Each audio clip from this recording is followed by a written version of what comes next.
Good morning. Boy, look at you guys. You can't get enough of us, can you? Well, we have Peyton sitting at the desk. This is different. What do you think of the view over here? It's pretty comfortable to sit in a chair. Yes. So, like the difference. Hold on, I'm trying to look in. Okay, how do you do? All right, look at this big old honker. Look at this. Okay, there we go. Okay, so good morning. Hello. Okay, so it's HTX at 10. What time is it? It's right there in the title. All right, so we're taking a look at a couple of things going on. One, I want to let you know, apparently I'm going to be on Instagram Live in a second. Thank goodness for Prompta. Otherwise, do you know how to go live on here? Yes. Thank you. See, it pays to have younger friends. Thank you. Okay, so we are going to take a look at the weather, though. So it's Thursday, next up Friday. Normally Friday is, no worries, no cares. But Mike, we actually do have a care, and you have a lot of worry over there in the Weather Center. Thank you, my friend, because we've got a storm alert day. Can I tell you what I'm worried about? This is what I'm worried about. What are you worried about? I'm worried that this big line of storms is going to blow through here by 7 a.m. And then the sun is going to come out, and it's going to be sunny from like 8 a.m. until 4 in the afternoon. And then everybody's going to say, oh, I thought you said it was going to rain. You people don't know what you're talking about. Blah. And then they'll start ranting at me about chemtrails or something. And then it's going to downpour. Yeah, and then the storms will come back. But by then the damage will be done. My feelings will be hurt and all that stuff. Yeah. Oh, no. So this is the kind of stuff that keeps me up at night.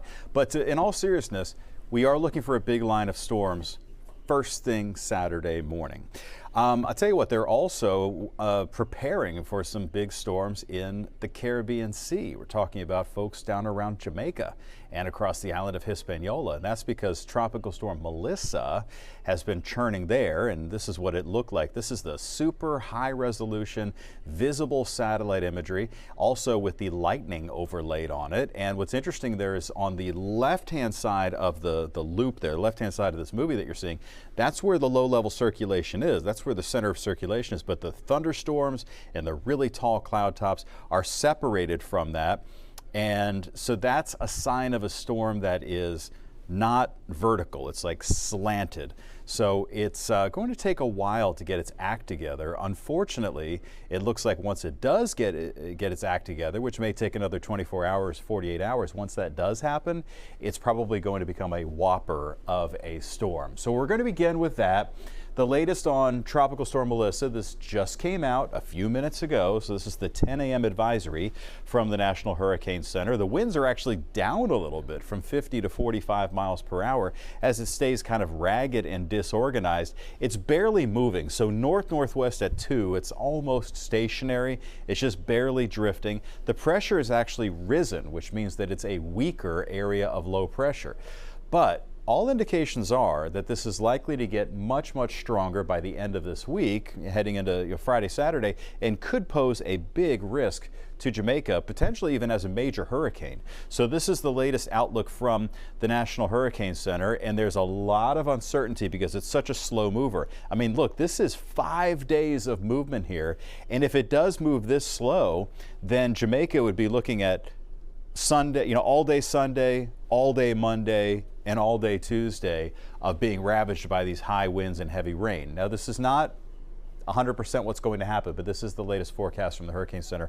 Highly, highly uncertain, though, because the models are all over the place with the forecast track from the system. So much like the video that we were just seeing, the satellite imagery, this is the same kind of deal here. This is the latest outlook from the what's called the mesoscale sector. You can see really high resolution where those clouds are bubbling up and reaching very high heights into the atmosphere. And so that is a sign of strengthening when it's near the center.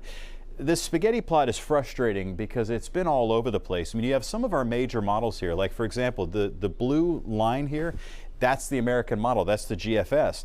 Now you'll notice that's the complete opposite of where the National Hurricane Center forecast is toward Jamaica. They're going off of what we call the GFS ensemble because there's such a big variability of where the models are pointing. Sometimes you kind of take the average of a bunch of different model runs, and that's what the ensemble does.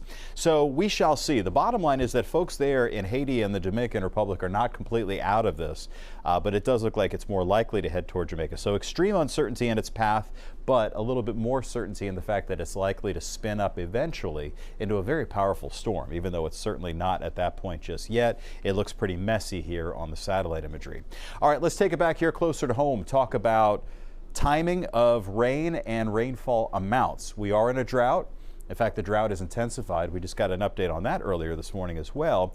When we take a look at the European model and the GFS model as far as their estimates of rainfall across our region, the Euro is really painting a wetter picture here, showing maybe amounts of 4 to 5 inches of rain. And then the GFS closer to the range of 2 to 3 inches of rain.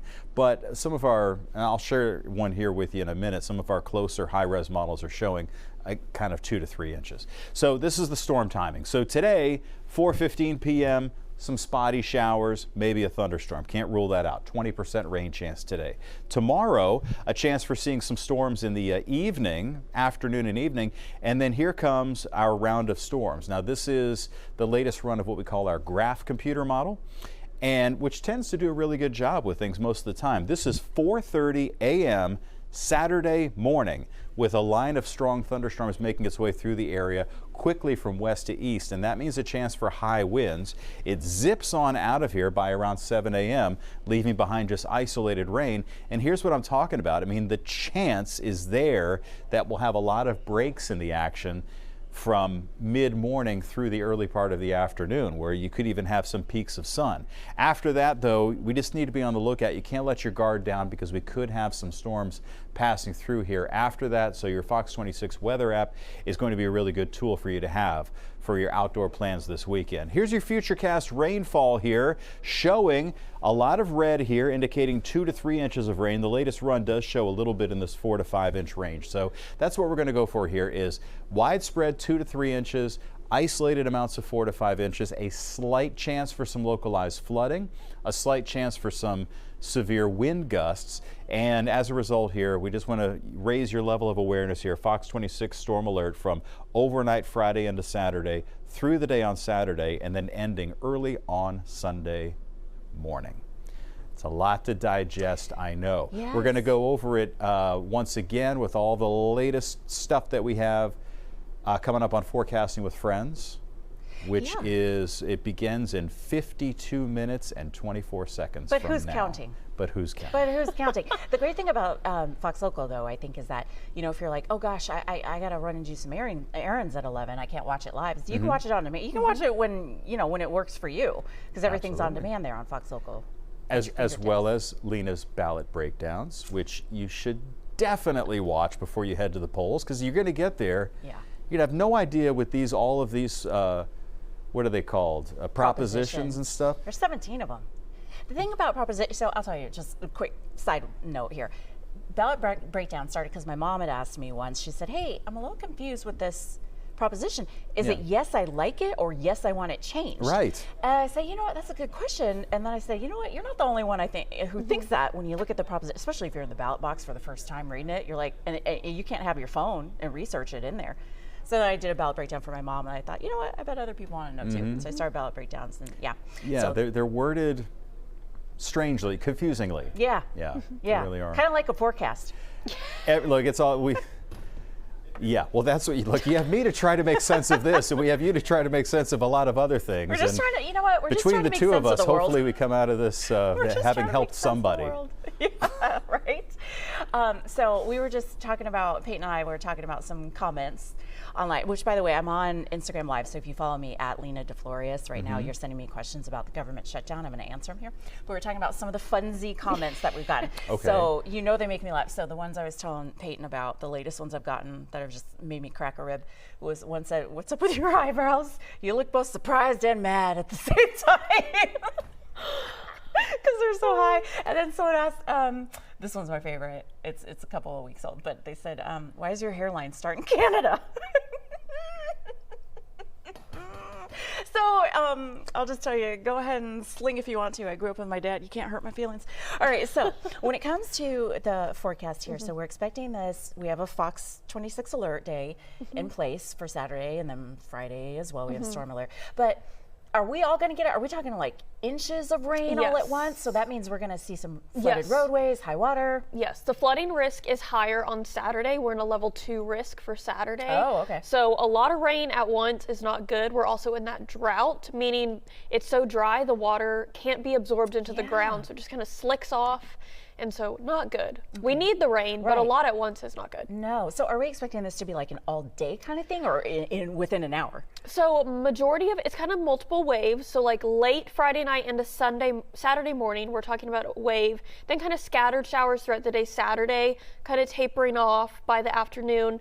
Then early Sunday morning, another wave coming through. So sometimes when we see those cold fronts come through, it causes other problems, right? That's when we see like severe weather Yes, and a yes. lot of wind. Are we going to see that kind of? So right now for Saturday, we're in a level 1 risk of severe weather. So really just watching for strong winds.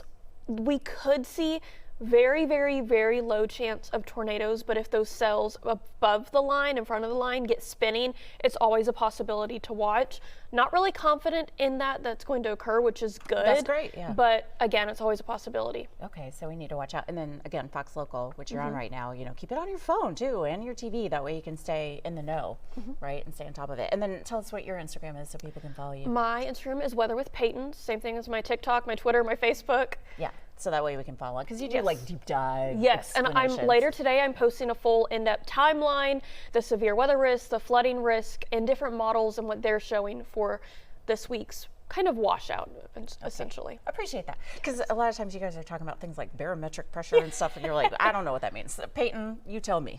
Okay, thank you, appreciate it. So that's going to be the big headline for the next couple of days. But we also have other headlines for you. Have you heard about this story? Okay, so we told you about this all morning long. It starts in Harris County, moves over to Waller County. This is a chase involving Harris County deputies. I'm talking about a stolen car, the car chase, and then the car goes off the roadway, lands in a lake. So the chase started after deputies were called about this stolen car, which didn't make a stop on Barker Cypress on Highway 290. So then the suspect takes police on a chase through Waller County. The officers deploy their spike strips, right, to stop the car. Well, the car does stop after it goes off the roadway, off 290, into the lake near James Muse Parkway. So here's what police had to say about it. Earlier this morning, units identified a possible stolen vehicle that they attempted to stop around Barker Cypress and 290. Pursuit ensued, and the pursuit entered Waller County, in which Waller authorities attempted to stop the vehicle using spike strips. We believe the spike strips were successful. The vehicle exited the freeway and entered an area that that had a high embankment and then water on the other side. So we're not sure if he intentionally drove off that way or not, but it appears that the vehicle went into the water, and the driver at this time, we believe, did evade capture right now. However, we don't know how many occupants were in the vehicle, so we have our divers there to recover the vehicle and to determine whether or not there were any other occupants. Everything is preliminary still at this time. The scene is still active. We still have the divers on the scene, and they are currently trying to remove the vehicle from the water. So right now, we don't even have a suspect description right now. So we have notified some of the schools that were around the area to and placed officers at the area. But we are in Waller County right now. Waller County Sheriff's Office is also on the scene along with DPS. DPS is primary work in the crash. And we're still investigating the pursuit and the auto theft. College is right here. I mean, how does that impact the college at all, you think? There should be the only thing impacted right now is the traffic on 290. The college should not be impacted other than maybe people coming up 290 to access the college. So you said you guys notified schools in the area. Does that mean schools are on lockdown right now or what? Well, when we notified them, there was nobody. The schools weren't open yet. So basically, we sent officers over to the school until the school resource officers get there. But once again, this is in Waller County, so that anything like that will have to be referred to them. So big story there with a lot of twists and turns, yeah? All right, so another big story is the government shutdown is now in day 23. All right, so we are now in the second longest shutdown in U.S. history, and we're less than 2 weeks away from it becoming the longest ever. The longest was 35 days. That was in 2018 to 2019, so December and January. So now debt in the country is also high. So the Treasury Department is reporting a new record for the U.S. debt, $38 trillion. Now, yes, these are big numbers, right? But the big headline here is that $1 trillion of that debt happened in just a matter of months here. So the debt was $37 trillion in August. So in 2 months, we racked up $1 trillion in debt. The government shutdown doesn't stop the spending, right? Just in different ways. So now with the shutdown, there are some votes happening today, but I mean, we're kind of coming up to critical points here. So the Senate voted 12 times on the same bill that it's voted down again and again and again over the last 3 weeks. Okay, so let's take you to the Senate floor where they're still trying to hammer out something. They're not going to get paid. I'd love to introduce this body to a single mom that just a couple of weeks ago got the invitation to go to the FAA Academy and to become an air traffic controller. Very difficult to get into that school, but is in the process, has been accepted, is in the process, has quit her job, has canceled her lease, and as a single mom is taking the risk to be able to step out in a new great career. But right in the process of stepping out to do that new great career, there's a government shutdown, and now she has no idea what's about to happen. She's quit her job already. She's canceled her lease already. She was preparing to move to get to the academy. Now what does she do? For all the folks out there that say this government shutdown is no big deal, or as my Democratic colleagues in the House have said, some families are going to have to suffer to give us leverage. Here are the families that are actually suffering to give my Democratic colleagues leverage so they can discuss health care. But let me not just talk about health care they want to discuss. Their focus seems to be on a COVID-era subsidy that they created for the Affordable Care Act to try to make it more affordable, because here's the problem in my state. In my state in Oklahoma, the Affordable Care Act, the cost for it has increased 200% in 6 years, while commercial insurance has increased 29% in those same 6 years. So the quote-unquote Affordable Care Act is only affordable if there's just one subsidy on top of another, on top of another, on top of another, because the structure of the Affordable Care Act is not affordable. It's only affordable if there's more and more and more and more tax dollars sent to insurance companies to try to cover more and more and more on it. And my Democratic colleagues say we're going to keep the government closed until we even get more money on that, and we don't want to discuss anything. Well, here's the problem. We've got 200% increase for one area, 29% increase in the other, and they say just keep dumping more money into it. We absolutely know, and my Democratic colleagues have told me privately, we know there's a lot of fraud, that there's money being sent to insurance companies, that they're then covering people that actually don't even know they have coverage just because it's cheap for the insurance companies. Everybody knows that exists in it, but they don't want to discuss that. They just want to add more money into it. We have people making $250,000 a year that are getting subsidies with these additional subsidies they created several years ago. And we've said, what in the world that people making $250,000 a year are getting these subsidies? We also know the way that my Democratic colleagues created these subsidies, they went around the Hyde Amendment, which has been very clear. Federal tax dollars do not go to pay for abortions, but they created this very creative system of tax credits so they could send money to insurance companies to pay for elective abortions. They're asking every Republican now to jump on board and to be able to vote for that. Listen, there are big issues with this. My Democratic colleagues say, well, just fund more health care. Just take care of it. We know there's fraud. We know there's people making $500,000. We know there's abortion funding going. We know all these aspects.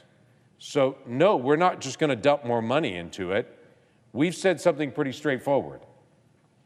Let's keep the government open at its current status quo. And let's keep debating all these issues.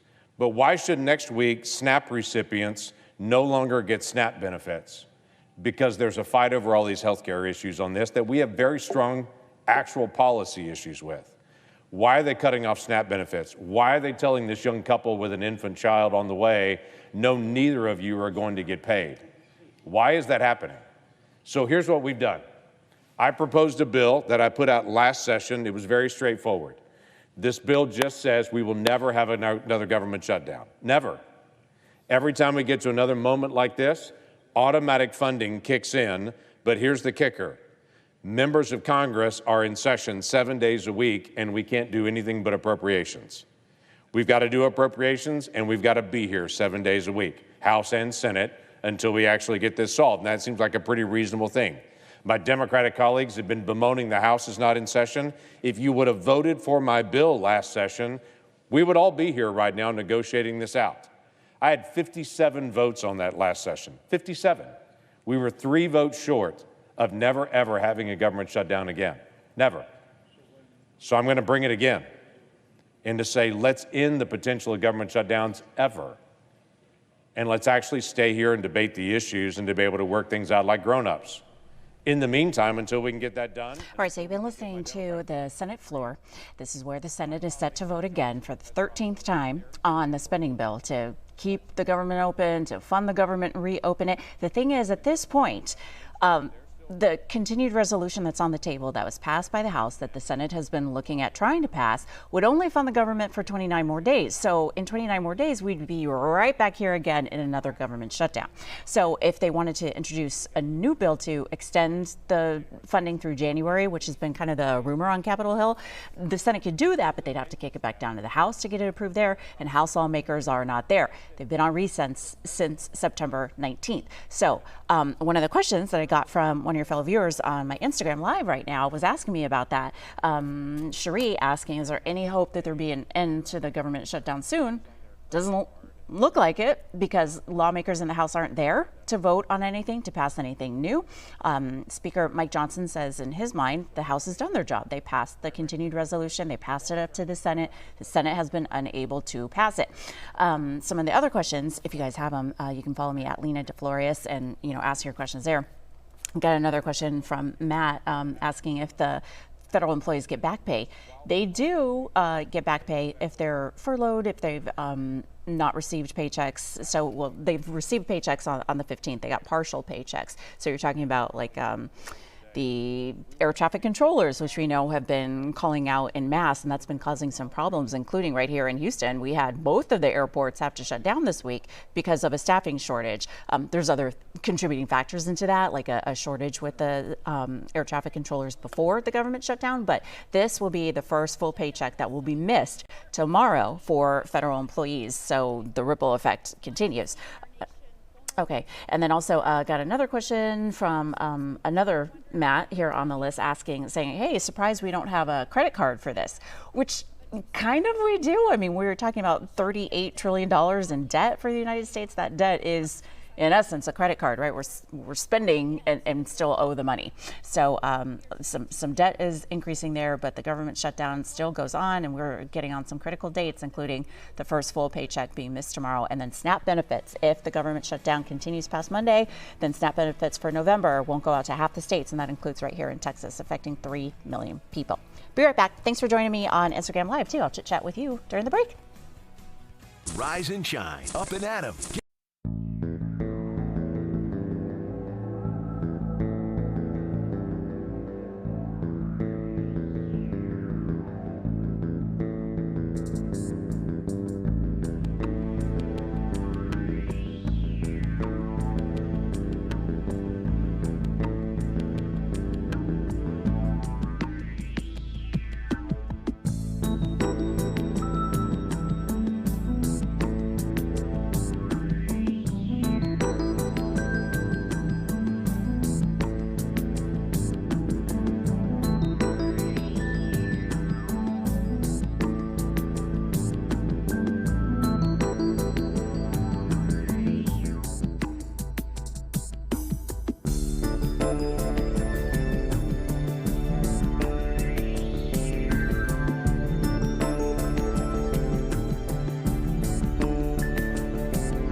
Scandalo! Yes, this is a big scandalo. Scandalo in the sports world. So, break-in this morning. The FBI arrested more than 30 people as part of this nationwide investigation into illegal gambling, and it involves pro athletes and pro coaches. All right, so we're going to run down a few of the names here. Okay. So, former U of H player Damon Jones is one of the defendants. He grew up in Galveston, went to Ball High School, also played in the NBA and coached.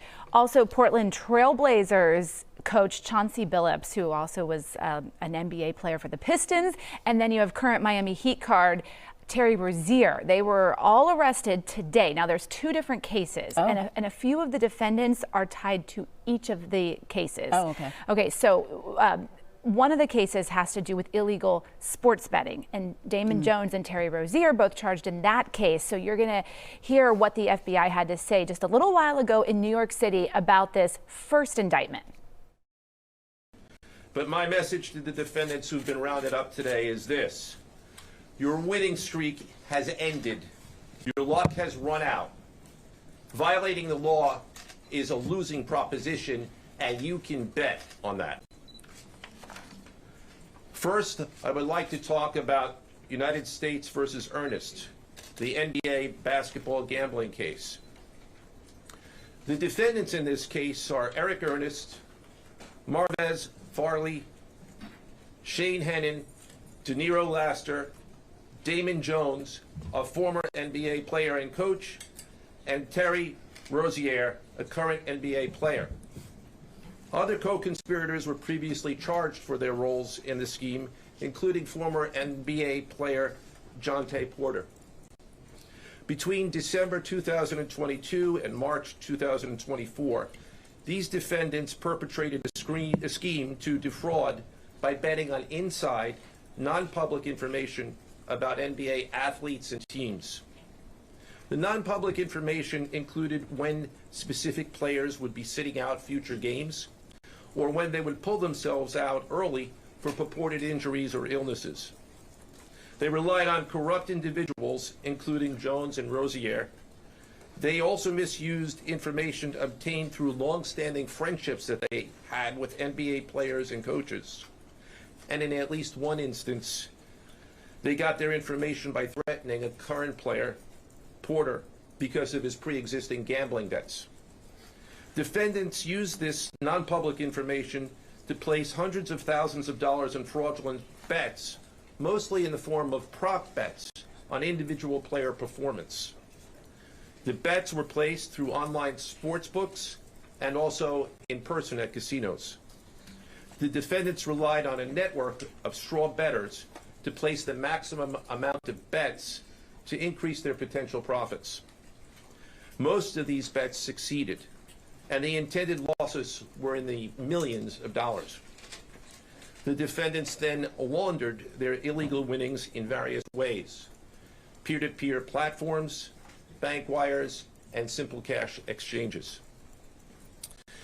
The indictment details specific examples where the defendants profited from illegal gambling and illegal betting on various NBA games about the performance of players on, among other things, the Charlotte Hornets, the Portland Trailblazers, the Los Angeles Lakers, and the Toronto Rangers. Each defendant in the NBA basketball gambling case has been charged with conspiracy to commit wire fraud and conspiracy to commit money laundering. Now, I would like to turn to the other case, United States versus Aiello, the rigged poker game case. Beginning as early as 2019, the defendants in this case orchestrated a scheme to use wireless cheating technology to run rigged poker games across the United States, including in the Hamptons, Las Vegas, Miami, and Manhattan. This story has it all because that indictment is connected to the mob. Yes, 4 alleged crime families. Okay, so the mafia allegedly, was involved in like legal poker games or non-rigged poker games, and then the allegations are that they went over now into the rigged games, and then they forced the collection of debt. Oh, so that's like breaking limbs and that stuff, is the allegation there. Yeah. So basically, what they're saying is that Chauncey Billups, the current coach of the Portland Trail Blazers, participated in this scheme, and that they would lure participants known as fish. Okay. Into these games to participate alongside celebrities. Like, hey, you're going to play alongside Chauncey Billups and Damon Jones. And the fish didn't know everyone else was in on the scam. Everyone was, though, and they were using cheating technology like card shufflers and like card readers and all of this like kind of high-tech stuff. So I'm the fish. So You're the I'm just fish. playing a game thinking like I've got a chance here. Yeah. Oh, okay. And they were fleeced out of tens of thousands of dollars per game. So that first indictment has to deal with like Sports betting. Am I like rigging games I'm playing in or coaching? Some of the allegations are that some of the players actually rigged the games that they were playing in, like Rozier. Again, these are all just accusations, right? Nobody has been proven guilty. They'll have their day in court. And then also that there was insider information being given to bettors that was not made public, because how would they know that he's going to go out early, because all of these bets were like on the under side. So, and then it was underperforming. Yeah. So it's crazy, but we want to get over to Nate now to get his thoughts on this, and he probably knows a lot more about Damon Jones because of his time at U of H and Ball High School in Galveston. Nate. But Nate, your heart has to be breaking because you love sports, and to know that there's something untoward going on. Yeah, I think the thing that we really look at is when a player says they're injured, but they're really not. I think that's the thing. And honesty in sports, it's becoming more and more questionable, especially at the pro sports level. When you have a situation like this, Damon Jones, I remember him as he came out of Galveston Ball and actually signed at the University of Houston, and I covered him while he played at the University of Houston. When he graduated, when he played in the NBA, played with the Cleveland Cavaliers, and it's just very unfortunate to hear about this. He also coached.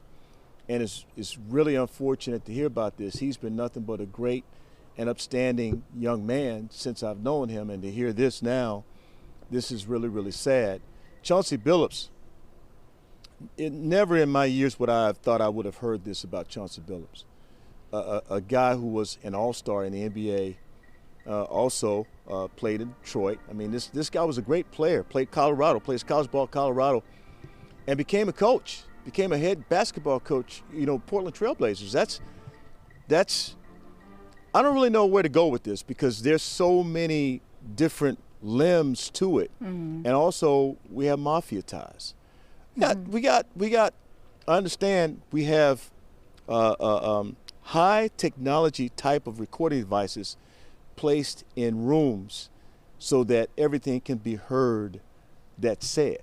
And that tells you just how far this goes. So this is just the tip of the iceberg. Once again, feeling really sorry for Damon Jones, Galveston, a guy who's a Houston area product and played great. He was a great player at the University of Houston, no doubt about that.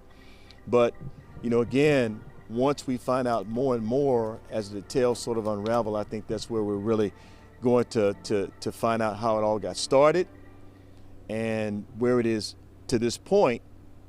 And it's no telling what you're going to hear. I think the only way I can sort of kind of clean this up, Coach, come over here real quick. The only way and Principal, the only way I can really kind of clean this up, and I know you guys want to stay on that, but I did promise them that I would talk with them in the after show, HTX. It's Coach Casey Vaught. He's the head football coach here at George Ranch. You got a game tomorrow night against Fulshire. Very quickly, what are we expecting? It's going to be over at a stadium with which we are familiar, right here, not too far from you, 10 minutes. Yes, sir. It's up at Trailer Stadium tomorrow night at 7 o'clock. So we're super excited to play. Again, Coach Hill is the new head football coach there at Fulshire. They do a great job there, and so we're doing everything we can to prepare our kids to play a fast and physical football game. Can I ask your opinion about something? Yes, sir. I don't think it'll affect you. What do you think about gambling in pro sports? Unfortunately, that's part of it. It's out there. Again, people are going to find a way to do those things, but I don't agree with it. I think that's something that needs to go away, but I don't think it will. I know you can't go any further than that, but Yes, I sir. appreciate your Yes, time. sir. Thank you. Yes, sir. Thank you so This man much. was a great player, great coach, and certainly, Madam Principal, very quickly. Good morning to you. Good morning, Thanks sir. for allowing us to come out to your school and have Friday Football Fever on a Thursday. We appreciate the flexibility. Very quickly, tell us about George Ranch. How long have you been here? I've been at George Ranch since 2019, but I've been in this community since 2006. These are my babies from pre-K of Velasquez all the way up. I got you. Well, I wanted to introduce you. We got to get out of here. Okay. But thank you. Okay, we have a scandal we have to talk about in the NBA, and so it kind of changes the whole, I guess, dynamic of what we're doing here. But I really, really hope that they get that thing resolved. I don't know where it's going to go. It's probably going to go to some places, and 30 other people have also been arrested. Some of them you don't even know, but they're tied to this thing, and it could be some more current players. You just don't know, guys, but I'm going to send it back to you now because it's just a bad situation. It really is. All right. Ball's here. The leads are.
Wilson here now with a very special guest and someone with a foundation that is very near and dear to my heart.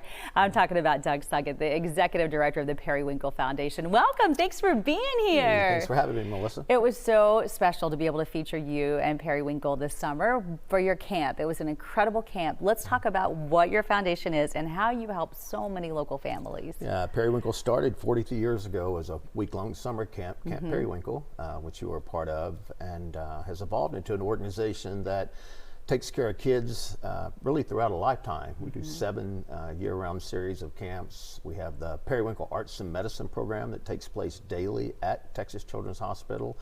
And last but not least, we have a very robust survivor program, which we engage survivors throughout the year through our programming as volunteers, through special events and things of that nature. And what I love about it, it's just about letting kids be kids during the hardest time of their life when they're fighting cancer, and they just don't have to think about that. They get to have a good time. That's so important. And doctors say it's actually part of their healing program. It's actually part of medicine, that it does make a difference. Yeah, you know, the doctors at Texas Children's Hospital and nurses and medical staff do a tremendous job treating the disease itself, but you have to focus on the whole child, the social and emotional well-being. So yes, being able to go to camp, being able to participate in the arts gives them a chance to make some decisions independently. Right now they don't always get to do. Showing some video from summer camp with so much enthusiasm, as you can see, hugging here with Dr. Zoe Dreyer, who's a big part of this and always out there taking care of the kiddos and making sure they're taken care of.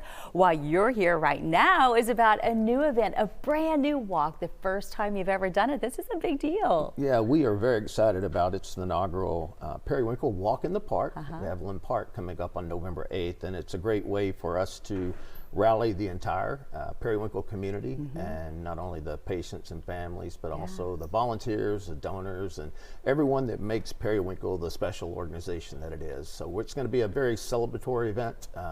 It's going to be more than just a walk, and we encourage people to get engaged. There's all the info right there on your screen, so you can see where it is. And the thing is it's coming up, so everyone needs to start putting those teams together now. You don't have long, but still a few weeks, so you have time to get people together. Show us a cool shirt this year. So get registered today, raise your minimum $100, and get this really nice, cool Periwinkle Walk in the Park shirt.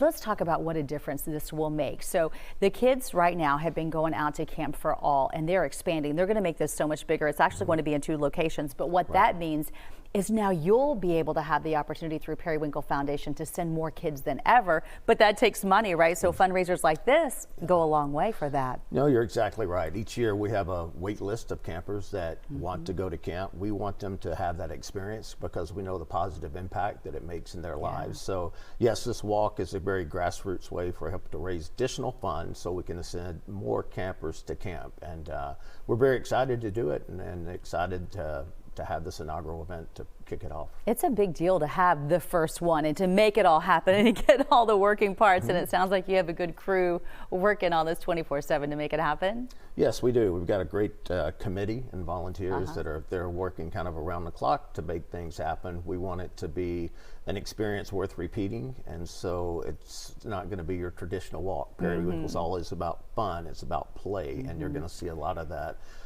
at the walk itself. I love that. And I was so honored when you all asked me to be your honorary chair. And so I'm putting a team together. So Fox 26 viewers, you need to join me. I will put it on social media. I'll try to get that on later today, just to say, hey, come on, let's go out. Let's get together in the park. Let's make a difference for these kiddos. And you help the whole family. That's what's important. You even have family camps where the whole family can be together. Yeah, you're right. Cancer does affect the entire family. So one of our camps is designed for families who have a child who's newly diagnosed. So we bring them out to camp and they meet other families who are starting their cancer journey, and it helps them through their whole treatment process. So Periwinkle's been there. Our goal is to be there through the process with them and to have them come back as survivors. I tell you what, we've made lifelong friends through Periwinkle, and I'm so very thankful for those lifelong friends we met through you all. The color of your shirt in Periwinkle, that name is very significant. It's the color of the chemo that saves so many of these kids. There's everything about this organization has meaning behind it that people might not even realize. Yeah, that's right. At the first camp, the campers came up with the name Periwinkle, which is a flower that's used to make vincristine, which is one of the longest running chemotherapy drugs still used to treat pediatric cancer. It's incredible. So there's so much meaning behind it. Well, I'm thankful you're here. November 8th, that's the day you got to get on your calendar, and we're all going to be out there for the Periwinkle Walk in the Park. Doug, thank you for being here. Thank you very much for your tremendous support. Day in, day out, you make a huge difference, and I'm so thankful for that. All right, let's check back in with Lena now. Periwinklefoundation.org. It's not too late to head over to the website and check out how you can be a part of it. Thank you. All right, so how about a quick break? Rise and shine, up and at 'em.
was just selling my treatment.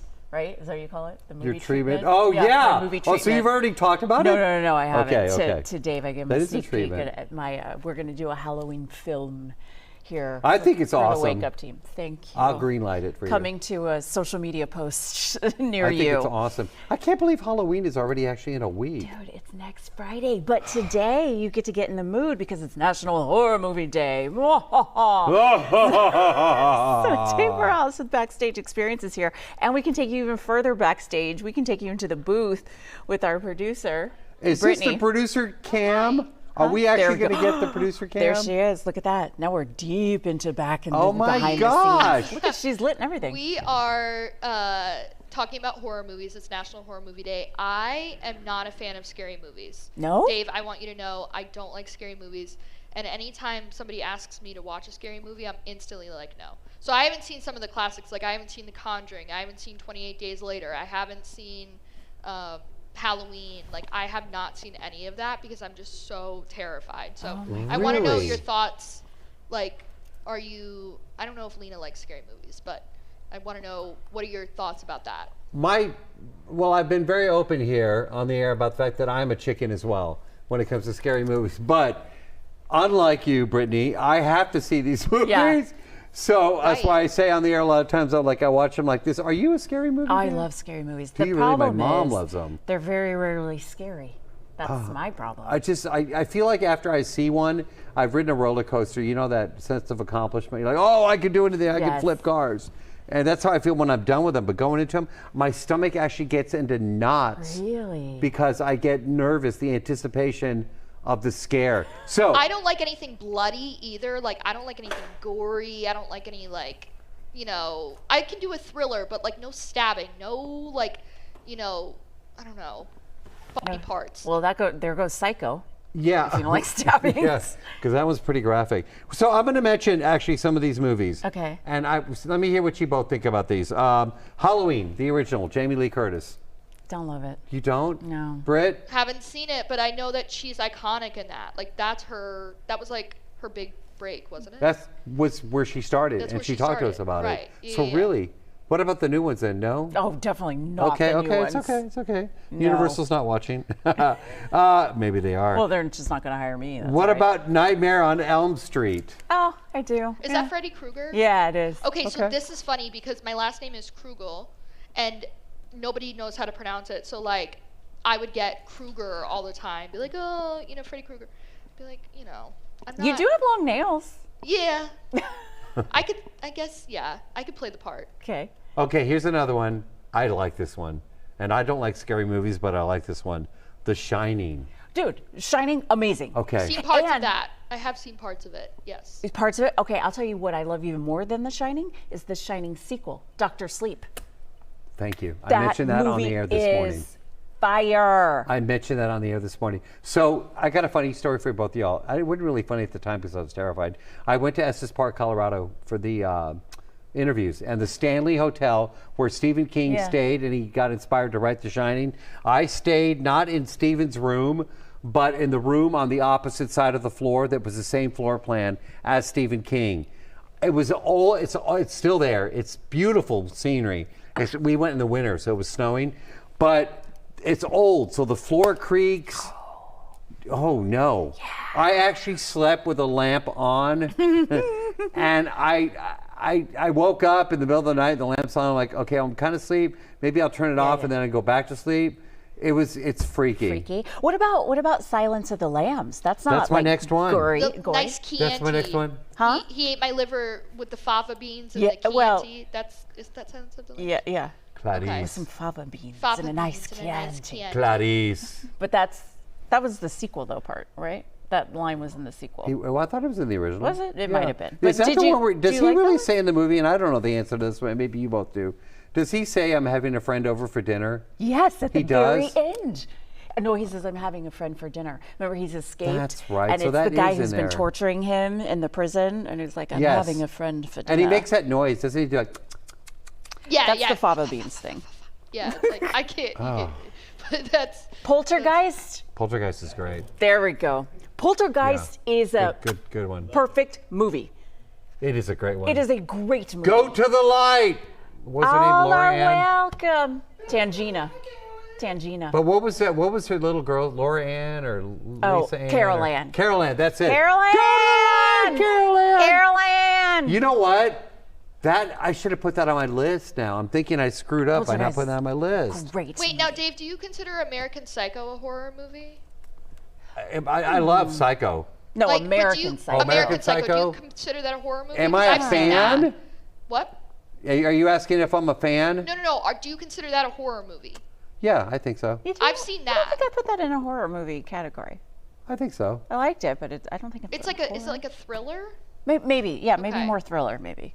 She's not in my ear. That's why I got to listen to her on the Oh, okay. loudspeaker that's over Okay. here. That's why I was. But I can hear you. What else is on your list? I can hear, okay, Psycho is the next one on my list. Psycho's great. Psycho's amazing. Thank you. It's the first time you ever had the main character die. It's Like- such a good movie. In the And middle if of the you've ever- movie. And if you've ever done the Universal Studios tour, Yeah. you go by the house and they'll have Norman in the window. Well, he's not there, but the little Yeah. character. Yeah. You know what? You love movies. I do love movies. And I'm I a cinephile. feel pressure to make sure I'm delivering the goods. And when you just gave me props, I just feel so proud right we now. had the same list. We had a lot of the same list. All right. Well, that's all I have. Poltergeist, though. Oh my gosh, how did I forget about What else that is one? on there? That's it. That's it? That was I put Jaws, but I don't know if that Jaws. counts Love as a scary Jaws, but I don't movie. know if that's a scary movie. Yeah, I don't know. Okay, I can hear you better now in my ear. Jaws is scary. I don't know if it's a horror movie, but can I confess something? I have never seen the entire Jaws movie. How are you doing the job that you do? and you've never seen Because Jaws? it's like you said a minute ago, you've seen movies in parts. I've seen that one in parts. Excuse the pun. Now, Dave, I know. Dave, what's your favorite I like know. recent horror movie that's been released like this year or something like that? What did I like? Yeah, like what's your Black favorite Phone one? 2. It's in theaters right now. Yeah, It's yeah, really I I do do heard love about Ethan this. Hawke. I've Yeah, heard about this. I like the first the grabber. one. I The liked the first grabber. one. Is it as good This as the one, first one? it's as good. They go out of the house, and this one too, like a camp where these kids bad things happen to these kids. What about shows? Oh, that one. Yeah, no way. I've heard that's so good, but I haven't seen It's it. real good. If we like shows, do we like shows? Then I'm gonna go The Haunting of Hill House Yes, I can give with you my that next one. ex-husband, Oliver Jackson Cohen. You're silly today. You know what though? The thing about shows, and we've talked about this off the air, I get so many projects. I'm not complaining, but it's hard for me to stick with projects Yeah, that are yeah, like yeah. 14 episodes deep. Right. Because I have to move on to the next one. So I watch I'm giving my secrets away. I watch about 4 Yeah. episodes, And then you call it a especially if they're day. an hour long. Yeah. Because I got to get to know the characters before the interviews. Right. So sometimes I don't get to watch the entirety of it all. We have a megaphone about horror movies. Oh, what We are want people saying? We want Do they people like to our know. lists? Yeah, we want people Yes. to vote. Do they like our lists? Oh, I can't read that, hun. That's too far. I'm too old. I love them. Oh, most people are saying Like how do you feel about I horror have movies? to cover my eyes. Yeah, that's most me people too. are saying I have to cover I my think eyes. I was the- Everyone is saying they I have think to I'm the cover one their who eyes. voted on that. Everyone is saying that. I or voted- the I one voted on person. that one. You said that. Can I tell you guys what I'm doing tonight, real quick? It's not scary, but I'm going to a musical. It's downtown. That is scary. Stop it. It's the 25th annual Putnam County Spelling Bee. It's Theater Under the Stars. I love Tuts, what they do downtown, so I'm going to go see that. I mean, tonight. listen. The amount of skill and talent and dedication Yes. I admire. I don't understand why they have to be singing the entire time. Like, I just do, tell me what because you're I'm a saying. music guy and I like. I love music. I do not. So what like about musicals. Cats? Have you ever seen like I've never seen any of the classics like Cats? Or... I do. I can sing out. I can quote Grease 2 verbatim. I've seen you do it in the newsroom. I hate Grease though. Really? No. Anyway, I'm gonna go see it tonight. Mm. That was fun. I like producer Cam. Yeah, producer Cam. Although it was- looked kind of scary with the lighting in with there. she's in a cave. You could decorate producer Cam for next week for Halloween. Yeah. Oh my gosh, make it a haunted house. I'm not gonna do that. Okay. Oh. I like producer Cam. I actually Yeah. do like producer Cam. All right, I Okay. think we're done. Yeah. So, all right. So Wow, you Halloween next week. like my list. I'm proud. I love your list. This is a great list. Thanks, Lena. Asta. Don't go anywhere. Stay here because in just 3 minutes is the start of Forecasting with Friends, which you really want to pay attention to because it's a storm All right. alert for late Friday and all of Saturday. And so they're going to walk us through the mess that My lemon awaits tree us. needs rain. Oh, Make it's it gonna- rain. It's going to get it. Make it rain. Hear that? Fall's here. The leaves are